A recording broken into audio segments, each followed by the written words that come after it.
So the farm itself started in 1904, but our chapter of the farm started in 2007.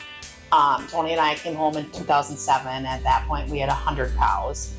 Now, Tony and I were here. Jake and Lauren came home from college and their careers outside of here at 2016, roughly. So now, today, we milk 1,500 cows. We custom raise animals for other people. We raise all of our own young stock, which would be the babies and teenagers. We have Brey Family Beef. Yeah, and raise all of our crop on owned and rented land, about 2,000 acres total. Started this venture in 2020, which is kind of interesting when you think back at that time, because we didn't know what was going to happen. It was, the world shut down March 14th, 2020 or whatever it was. And we had just bought chest freezers and things just in the nick of time to start this venture. So we did research on what to charge and all of those things, but that actually helped our business take off because that was a time frame where people didn't want to go to the grocery store. They didn't want to touch and feel things and be out there. So we did like a drive-through situation where we were just open on Saturdays, I think, and sold beef. And it worked fantastically. And what's interesting that since that time, at that time we couldn't keep enough steak in stock because no one was going out to eat. And now every year there's like a little bit different of a demand. And now that people are back to normal, hamburger's a huge seller for us because people do go out to eat. So it's just, so it always.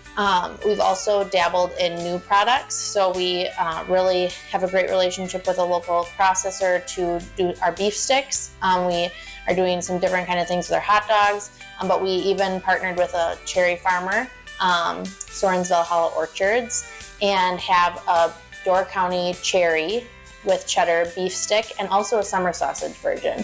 And those have been really fun ways to kind of mix it up and try to get people to try different things and use the meat in different ways. It's just getting to know people and bringing them here to see what a modern farm looks like, and what that entails, and also just being able to talk to them about how every farm is different. So just because a farm has a lot of animals, or just because it only maybe does dairy and it doesn't do a lot of other things, we can share that story not only about our own farm, but about other farms in our community, in the state of Wisconsin, or across the country, because we're all trying to be the best stewards of the land and take good care of our animals, and getting people out to touch and feel and see it and get to know a farmer in the community, I think, has been the most rewarding.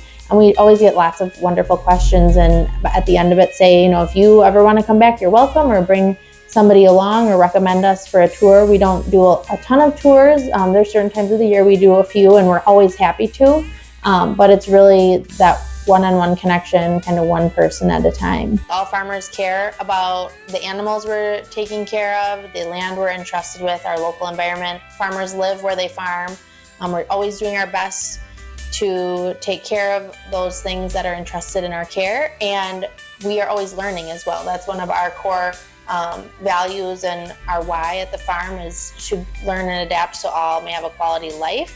And so every day we want to learn something new. It's been a great catalyst because we meet new people very often through the beef business, and oftentimes they ask how long we've been here.